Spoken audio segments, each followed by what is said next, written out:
पुणेकरांचा संताप, प्रशासनाच्या एका चुकीमुळे हजारो गाड्या अडकल्या। पुण्यात 2 किलोमीटर रांगा, दिवे घाटामध्ये ट्रॅफिकचा महापूर, पुणेकरांचे हाल। तर नक्की झालं काय, चला ह्या व्हिडिओमध्ये समजून घेऊया। मित्रा, पुणे तिथे काय होणे, पण सध्या पुण्यात ट्रॅफिकची समस्या इतकी गंभीर झाली आहे की लोकांचा जीव कंटाशी आला आहे। काल पुणे सासोड रोडवर दिवे घाटामध्ये असा काही हाहाकार माजला की तब्बल 2 किलोमीटर पर्यंत गाड्यांच्या रांगा लागल्या होत्या। तासन तास लोक उन्हामध्ये अडकून पडली। ही प्रशासनाची चूक आहे की व्यवस्थेचा ढिसाळ कारभार? मित्रा, स्मार्ट सिटी पुण्याची आजची अवस्था खूपच दयनीय झाली आहे।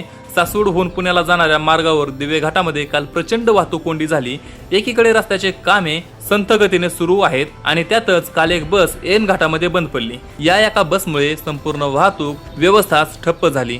1.5 ते 2 किलोमीटर पर्यंत गाड्यांच्या रांगा लागल्या होत्या। रुग्णवाहिका सुद्धा या ट्रॅफिक मध्ये अडकून पडल्या होत्या। उन्हाळ्याचे दिवस आणि त्यामध्ये तासन तास ट्रॅफिक मध्ये अडकल्यामुळे लहान मुले आणि वृद्धांचे प्रचंड हाल झाले। स्थानिक नागरिकांचा प्रशासनावर प्रचंड संताप आहे। रस्त्याची कामे वेळेत पूर्ण का होत नाहीत?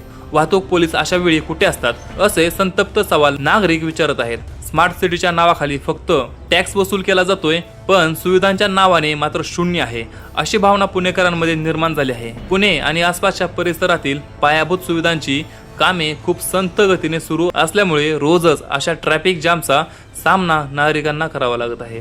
तर ह्यामध्ये स्थानिक नागरिक काय म्हणाले, तर आम्ही रोज या रस्त्यावरून जीव मुठीत धरून प्रवास करतो। प्रशासनाला आमच्या जगण्या मरण्याशी काहीही घेणं देणं नाही, ही प्रतिक्रिया सामान्य नागरिकांची आहे।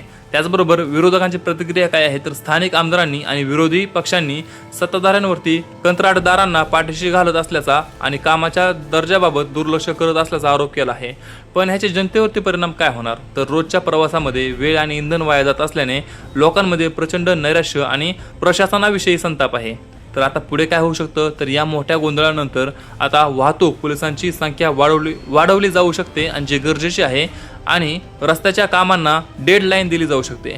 तर तुम्हाला ह्याबद्दल काय वाटतं? तुमचे मत आणि प्रतिक्रिया आम्हाला खाली कमेंटमध्ये नक्की सांगा आणि व्हिडिओ कसा वाटला हे देखील सांगा।